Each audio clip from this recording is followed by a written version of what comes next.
오늘은 메시아의 대속순환 예언 두 번째 말씀을 상고합니다. 메시아의 대속순환 예언 두 번째 말씀입니다.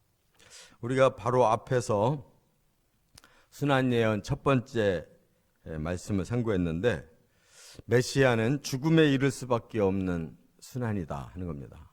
인류의 범죄를 위해서 대신 대가를 지불하는 죽으심, 이것이 메시아의 사역이에요. 또 하나는 죄도 없이 당하는 순환이다. 인류는 모두가 죄인이기 때문에 죄 없는 사람이 그 죄를 담당해야 죄가 해결될 수가 있어요. 그래서 하나님이, 죄 없는 하나님이 사람의 몸을 입고 오셔야만 가능한, 이게 메시아의 특징입니다.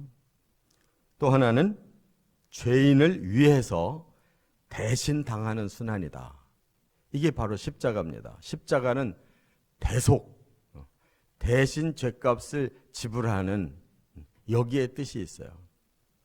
그래서 인류는 죄 없이 죽으신 예수님의 피가 그 죄를 사하기 때문에 예수의 십자가를 믿을 때 구원이 임하는 거예요. 이제 오늘도 이어서 메시아의 그 순환 사역을 세 가지를 말씀하는데, 이 네 절 속에 아주 심도 있게 짜여져 있는 메시아의 순환을 보여주고 있다 하는 겁니다. 그래서 오늘 세 가지를 더 상고합니다. 첫째는 6절에 보면 주를 바라는 자들이 함께 겪은 순환이다 하는 것입니다. 주를 바라는 자가 누구예요? 바로 하나님을 진실로 경외하는 사람들이 바로 그 메시아와 같이 함께 순환당한다는 거예요. 이게 복음의 진리입니다. 그래서 예수님이 오셔서 내가 가는 길에 너희도 뒤따라올 거다. 십자가를 지고 내 뒤를 따라와라. 자기를 부인해야 바로 예수의 제자가 될 수 있다. 이렇게 말씀했는데, 이 순환이라고 하는 것이 메시아가 앞장서고 또 하나님을 경외하는 그들이 바로 메시아의 뒤를 따라서 받는 순환이라는 거예요. 여기 이렇게 말씀했어요. 여기 6절 상반절에 보면 만군의 여호와여, 주를 바라는 자들이 나를 인하여 수치를 당하게 하지 마옵소서. 이 말은 이미 수치를 당하는 것이 기정사실이에요. 그런데 메시아가 그것을 가슴 아파하는 거예요. 이 세상은 메시아 한 분만 죽이는 것이 끝이 아니에요. 사탄은 메시아를 따라가는 자들을 다 죽이려고 하는 거예요. 그것을 아시는 메시아가 바로 주를 바라고 메시아를 따르는 자를 하나님 지켜주십시오, 그런 뜻이에요. 그래서 제가 조금 전에 말씀드린 것처럼 예수님은 제자들을 세워놓고 바로 그 박해를 예고하셨고, 그래서 요한복음에 보면 예수님이 이 세상을 떠나시기 전에, 십자가를 지시기 직전에 요한복음 17장에서 자세하게 하나님 앞에 제자들을 위해서 기도하고 있는 걸 볼 수가 있어요. 여기 6절 하반절에는 이제 이스라엘의 하나님이여 이렇게 말씀합니다. 이스라엘의 하나님이라는 건 뭐냐면 선민의 하나님인데, 진짜 선민은 바로 예수의 제자들이에요. 다시 말해서 구약의 하나님이 선택한 선민은 예표로 쓰신 거예요. 그들이 주인공이 아닙니다. 그들을 예표로 해서 진짜 이스라엘, 진짜 하나님의 선민들, 바로 예수님을 믿고 예수의 뒤를 따르는 제자들이에요. 할렐루야. 그렇기 때문에 하나님은 두 선민을 다 보호하시는 거예요. 이스라엘은 바로 아브라함에게 주신 그 언약 때문에 하나님이 쓰신 선민이에요. 그들이 예수를 배척해서 버림을 당하잖아요. 그러나 하나님은 그 선민을 멸망시키지 않습니다. 마지막까지 언약을 받은 자들이기 때문에 그들을 꼭 돌이켜서 마지막에 예수를 믿고 구원받을 수 있도록 끝까지 보존하시는 거예요. 그래서 로마서 9장, 10장, 11장에 이스라엘의 미래를 거기서 바울을 통해 계시하셨잖아요. 마지막 때 그들은 다시 구원의 기회를 얻는다. 이것이 다니엘서나 요한계시록에 나오는 7년 대환란을 말하는 거예요.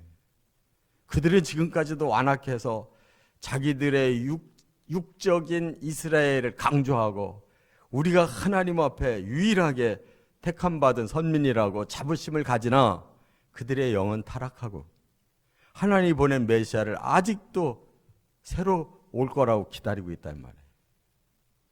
그렇기 때문에 여기 6절 하반절에 다시 메시아는 이스라엘의 하나님이여 주를 찾는 자가 나로 말미암아 욕을 당하게 하지 마옵소서 하고 바로 선민을 하나님이 구원하시고 지켜주실 것을 기도하고 있다 그 말.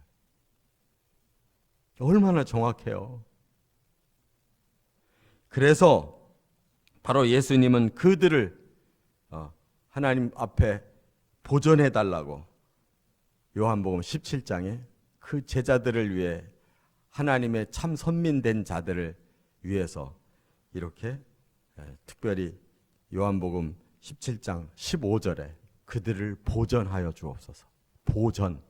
보호하시고 꼭 지켜서 그들을 구원받게 해달라고, 안전하게 구원시켜달라고 이렇게 기도하고 있단 말이에요. 저와 여러분이 바로 여기에 들어있는 줄 믿습니다. 아무리 환란이 마지막 때 온 세상을 뒤덮는다 할지라도 구원받을 자들을 다 하나님은 지켜주세요. 그래서 요한계시록에도 보면 7장에도 나오고 뒤에 13장에도 나오는 것이 하나님이 인치는 자들이 있다는 거예요. 그 환란 시대에 남아있는 자들 하나님이 인치신다는 거예요. 해치지 못하도록. 적그리스도의 표를 받는 것과 하나님의 인침을 받는 것이 정반대예요. 적그리스도의 세계 속에서 표받는 자들은 그들의 권력을 의지해서 그때 잘 살으려고 표받는 거고, 그 환란 속에서도 끝까지 그리스도에 대한 믿음을 지키려고 하는 자들에게는 하나님이 보호하셔서 그들의 영혼을 살려내려고 인친단 말이에요. 그들 중에 인을 친다고요. 깨달으시 바랍니다. 이처럼 원수는 바로 표를 받게 해서 이 땅을 자기들이 정복하고 자기들의 세상을 만들려고 하는 거고, 하나님은 그 속에서 진정으로 하나님을 경외하는 자들을 그 환란 속에서 건져내기 위해 인을 치신단 말이에요. 저와 여러분들이 그 순간까지 살아있다면 하나님께 인침 받으시기를 바랍니다. 이 말씀이 응할 수 있도록 예수의 제자로 끝까지 살아남고 보존되시기를 바랍니다. 두 번째, 7절과 8절에 보면 가까운 자들에게도 배척받는 순환이라고 그랬어요. 예수님의 가까운 자들, 그들에게 오히려 예수님은 배척을 받는 이런 순환을 겪으신다 그랬어요. 먼저 7절에 보니까 내가 주를 위하여 비방을 받아 싸우니 수치가 나의 얼굴에 덮였나이다. 사실 메시아는 자기 백성에게 버림받은 거예요. 자기 백성에게. 이스라엘 선민들이 누구예요? 아브라함의 자손, 다윗의 자손들이잖아요. 특별히 그 유다 지파가 남아서 그 정통성을 지켰잖아요. 그들 중에 지도자라고 하는 사두개인들, 그들이 제사장 출신들이고, 바리새인들, 그들이 선지자들의 후손들이라고 하나님의 율법을 맡은 자라고 자부하던 자들이, 그들이 앞장서서 예수를 배척한 거예요. 멀리 이방인이 배척한 게 아니라 선민이 배척했다. 뿐만 아니라 8절에 보니까 내가 나의 형제에게는 객이 되고 나의 어머니의 자녀에게는 낯선 사람이 되었나이다. 심지어 자기 가족에게 배척당하셨잖아요, 예수님이. 마가복음 3장 21절에는 이런 말씀까지 했어요. 바로 그 친족이, 예수님의 친족이 예수를 미쳤다고 생각하고 잡으러 왔다는 거예요. 그 구절 기억나세요? 마가복음 3장 21절에 있다니까. 하나님은 다 미리 아시고 메시아가 바로 가족에게도 이렇게 배척받을 걸 아셨어요. 그 친족들이 와서 예수가 미쳤다고 잡아가려고 그랬다니까요. 또 요한복음 7장에는 바로 그 형제들이 오히려 예수에게 비난하면서 당신이 세상에 드러나려면 바로 이 절기에 예루살렘에 가서 사람들에게 드러내야 되지 않냐, 능력을 보여줘야 되지 않냐. 그러나 그 형제들은 예수를 믿지 않았다고 그랬어요. 요한복음 7장 1절부터 5절에. 굉장히 그 형인 예수님을 아주 조롱하는 말이에요. 왜 이번에는 안 가느냐? 왜 숨어 있느냐? 그러나 예수님은 그들에게는 가지 않겠다 하시고 살며시 가셔서 초막절을 지키셨잖아요. 그리고 나를 믿는 자는 그 배에서 생수의 강이 흘러넘칠 것이다. 그것이 앞으로 올 성령의 시대를 말한다고 말씀했잖아요.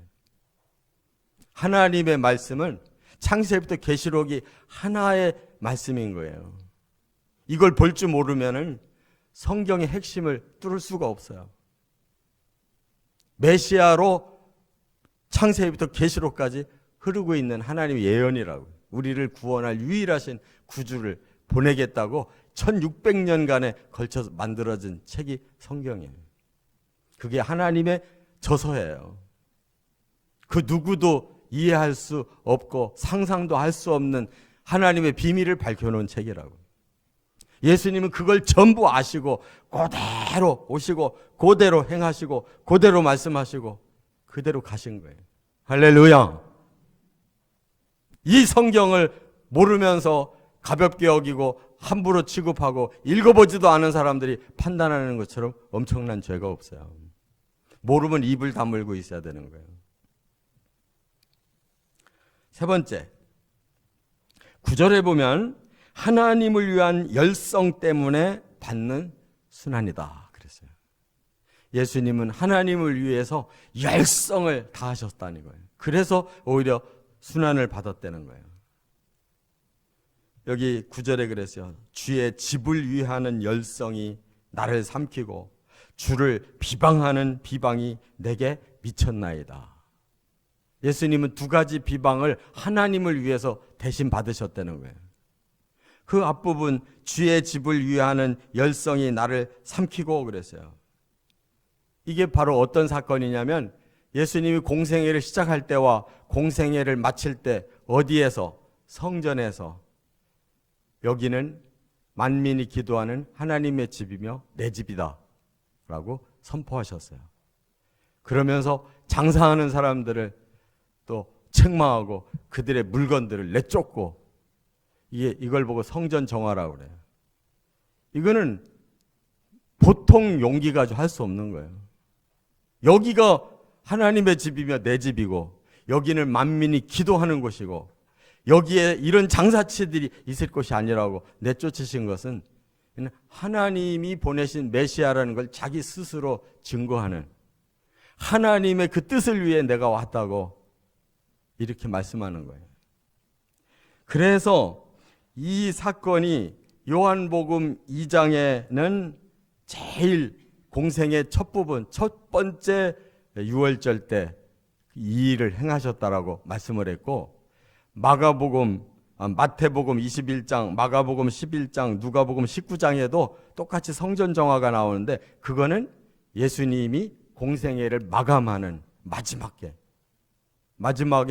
모든 데를 다 끝나고 예루살렘으로 들어오시자마자 바로 성전에서 그 일을 행하셨다라고 소개하고 있어요. 요한복음은 공생애를 시작할 첫 번 유월절 때.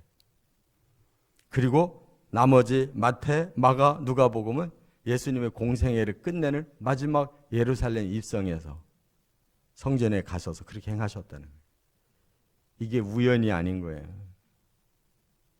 바로 하나님을 위해서 자기 자신을 완전히 드리기 위해서